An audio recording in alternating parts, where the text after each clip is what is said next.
Surfing's romantic age was the 60s. The Malibus, the music of the Beach Boys and the Brotherhood made a clearly identifiable surfing culture. It's those days that inspired writer Brad Farmer to begin his first book, Safari Highway 1985. Farmer is using Newcastle as one of his bases for writing the novel and says the book is a tribute to the 60s. The thing about the 60s was that it was a more fun area where the guys had a brotherhood of surfing. They could go out in the water on their Malibus, a little less crowded on the beach as not in Newcastle, and the guys go out there and they could say simply g'day to each other in the water or crack a joke or share a joke. And that's what the original Safari Highway was about. The 85 Safari Highway revisited around Australia is designed to focus in on the brotherhood of surfing and mesh the guys together and make sure that they enjoy and are aware of the fun of surfing rather than the territorial aspects that come into shortboard riding today.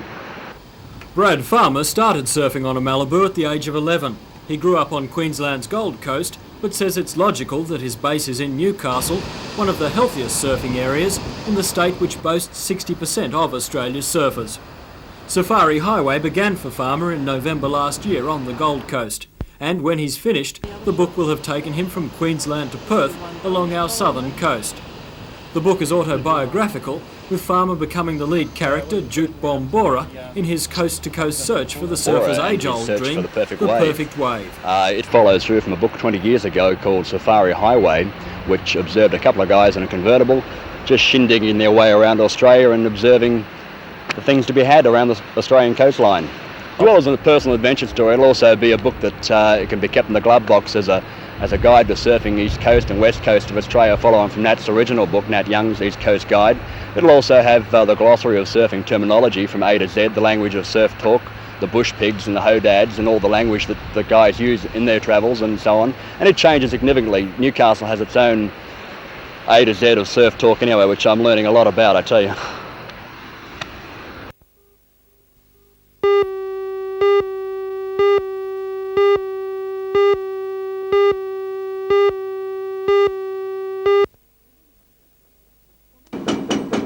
For many years, the Rose Street Bridge has provided South Maitland residents with access to the central business district of Maitland, a quick direct route spanning the main Northern Railway line.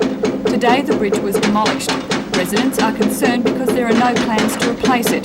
They say the route they're now forced to use is both inconvenient for vehicles and unsafe for pedestrians. Our services are a stone's throw over the railway line. We have our post office, gas company, electricity, council chambers, everything's just a stone's throw over the line, but we have no way to get there.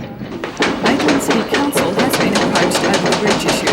According to Alderman Robin Wallace, the council has in turn approached the Department of Main Roads in an attempt to improve the present conditions. At the moment they have to cross Parallel Street, which is not only a busy road, but a road which is already under construction for the Maitland bypass. And it is extremely dangerous for children, elderly people and so on. So it's caused great concern.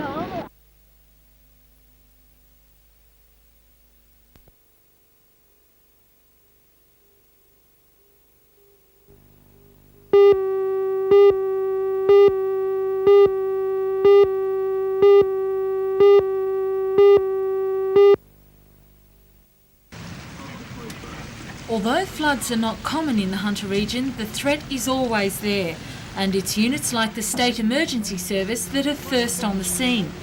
In exercise affectionately named Noah's Ark, 8 teams from the Lower Hunter tested their skills in navigation, observance, boat handling in rescue and floodboat rescue exercises. The day, which included 36 tasks, was aimed at improving the team's performance in the event of a flood.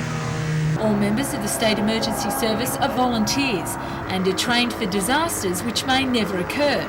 But according to the Division Controller for the Lower Hunter, Peter Turner, they're a service needed by the community. There is a need for a coordinated voluntary effort. There are many statutory authorities that have rescue type activities within the valley, but the SES is involved in coordinating a voluntary effort, and we're on standby, of course, if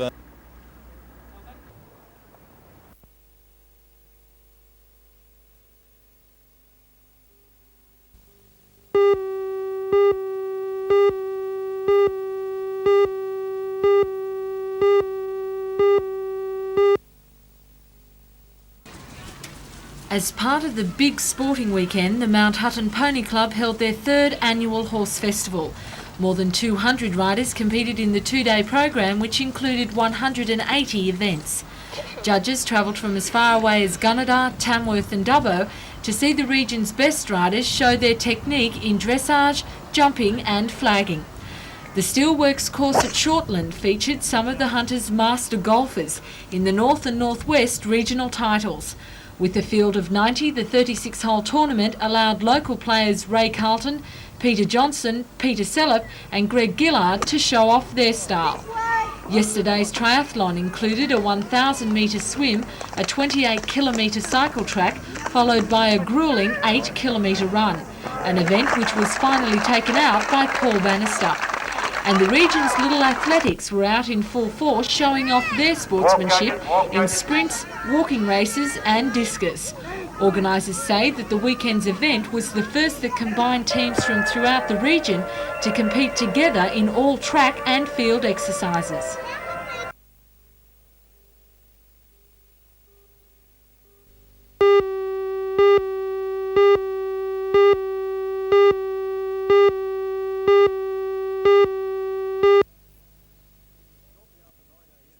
Shortly after 9 a.m, 3-year-old AIDS victim Eve Van Grafhorst returned to the Michael Burns Childcare Centre at Kincumber. Eve was withdrawn from the centre 11 weeks ago on the advice of the Department of Health. Now the Department and in turn Gosford City Council have given the all clear. But out of the 50 children enrolled at the centre, Eve was joined today by only 7 others. With so many parents still keeping their children away, what's the future for the centre? Gosford City Alderman Peter Coleman. Well, Council's determined to keep it open. To get the funding for the centre, it has to remain open. We'll be reviewing the situation on a day-to-day basis over the next month or so, and we'll see what happens. I believe that there will be more children coming back to it. I think once the media attention has gone away, the people will start drifting back. And so the next stage of this rather unfortunate saga has begun. Young Eve is now back at the daycare centre with 7 other youngsters. It is now a question of time whether the parents of the other kiddies who are staying away will in fact come around eventually or continue to hold out.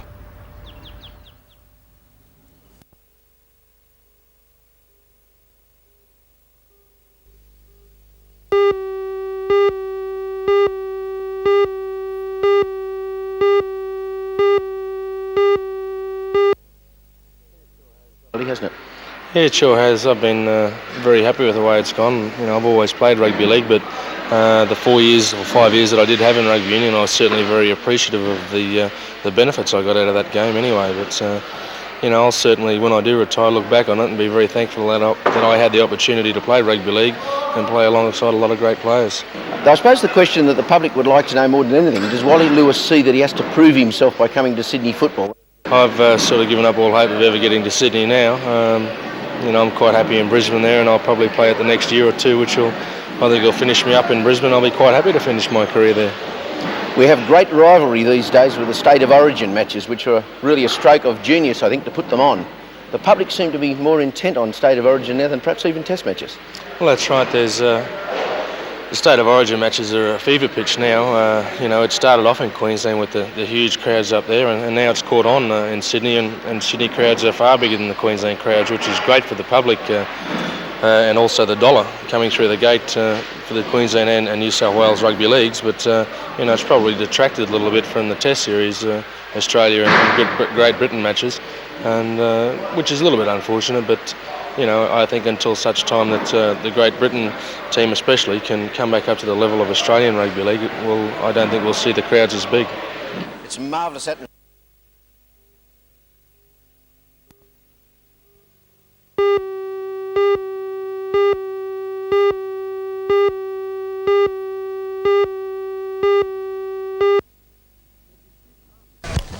There'd be few farmers that could boast a return of $5,500 per hectare, but That's the return that a group of 300 novices are earning for their agricultural efforts at the Raymond Terrace High School. It's a reflection of their interest and their skill, and of the diversity of pursuits that they are involved in. The 2-hectare ag plot, which is managed and run by the pupils, is extensively subdivided and fully irrigated.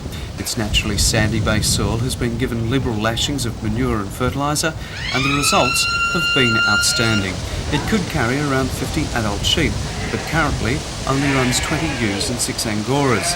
Then there are the battery and free-range hens, which are used in trials, a mini broiler farm, ducks, 13 beehives which last season produced over a tonne of honey, and paddocks devoted to pasture trials and lucerne and fodder conservation. In many ways, the plot is the model of a very efficient farm.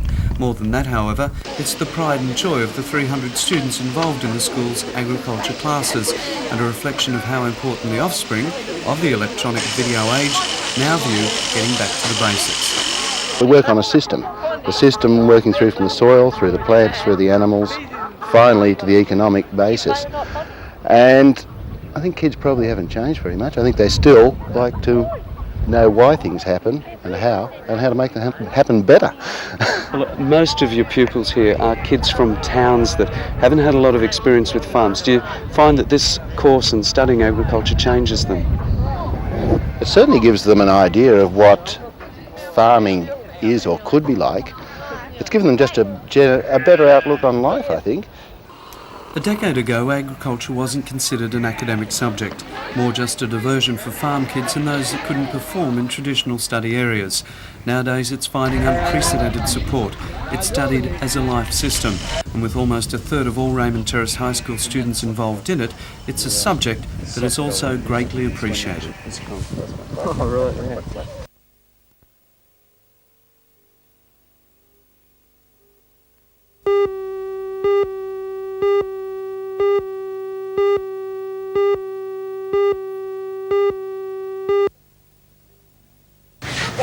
The first homeowner scheme was introduced 2 years ago to try and assist low to middle income earners to buy or build their first home.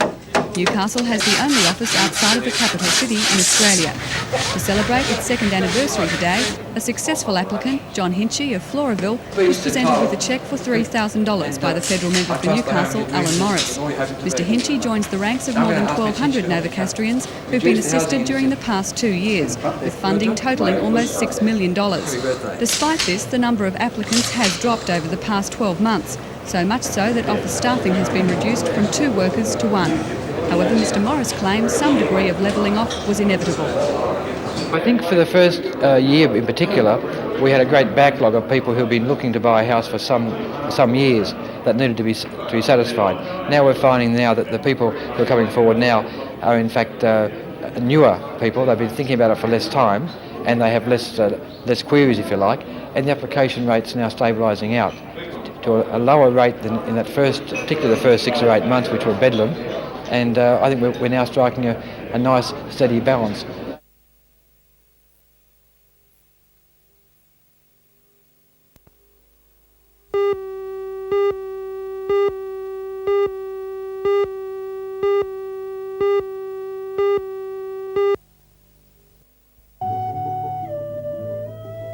The three-piece group held their concert in the Mary Gilmore Room at the Workers' Club last night. Known as Amaranta, they're featured at many folk festivals throughout the country. Their repertoire is based on 3-part harmonies typical of the Latin American style and features rhythmic contemporary melodies. Each of the musicians are individual performers in their own right and have studied traditional music and its composition at the Conservatorium of Music in Sydney. Frances Patterson on guitar is the group's songwriter, and her works depict the social life in the Latin American countries, songs of love as well as hardship of the land. The group uses traditional instruments such as the 10-string charango, the panpipes, the bombo and the harp to achieve the distinct Latin American style. Amaranta will give their final performance today at Newcastle's College of Advanced Education.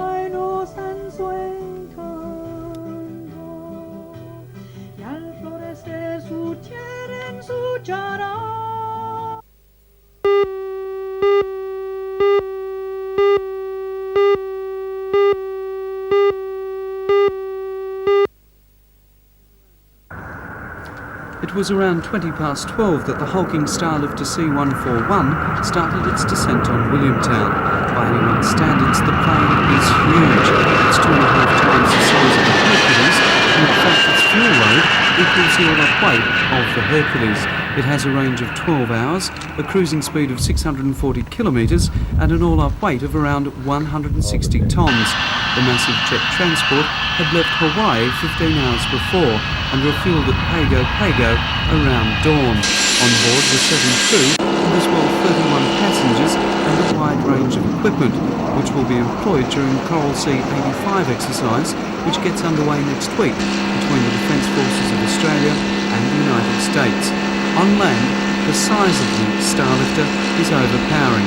However, far from being big and clumsy in the air, its pilot, Captain Morgan Langford, says it really is a lot of fun to fly. Not really. It's a pretty safe airplane. We have very few problems with it, and it's a lot of fun to actually fly it. How does piloting something like this compare with, say, piloting a jet fighter? I flew small T-37 trainers for a while, and that was much smaller and much more cramped environment. This airplane's got a lot longer range, and it's not that much better, but it's just different. Although only half the size of its big brother, the Galaxy C5, the Starlifter is still an awesome Airbus and should be well worth seeing, departing and arriving during the Coral Sea exercises this month. But if it's smaller, faster craft you still prefer, 10 F-15 Eagle fighters arriving tomorrow around 5 p.m. should prove very interesting too.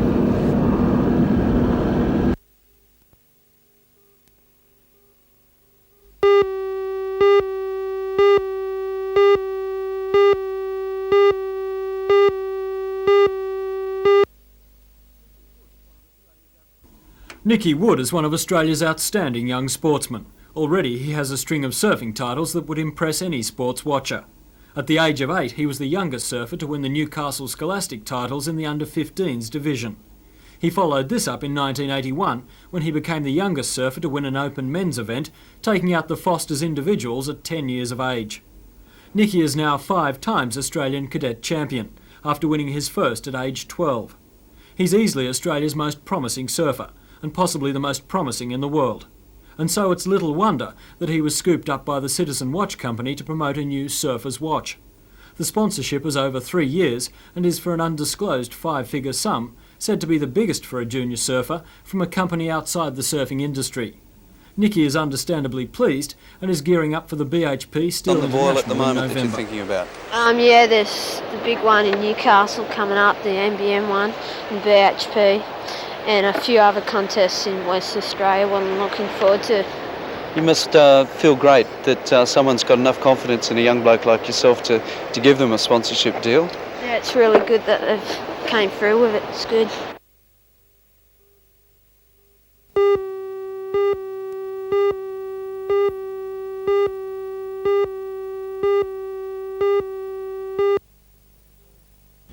What we're trying to do is to get away from the concentration on nursing home accommodation for the aged, which has been the thing that's preoccupied governments in the past.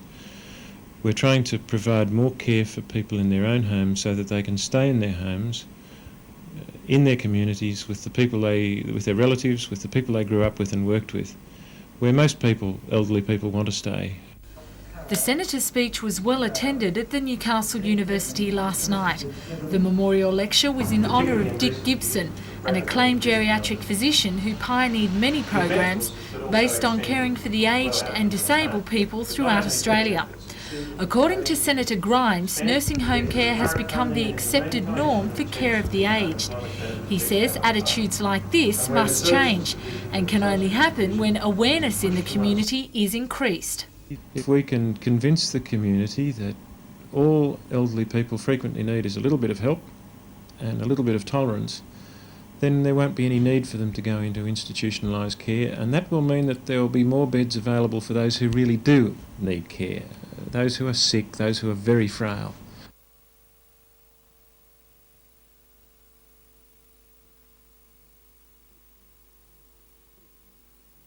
Shortage of nursing home beds, because there are too many people in nursing homes who shouldn't be.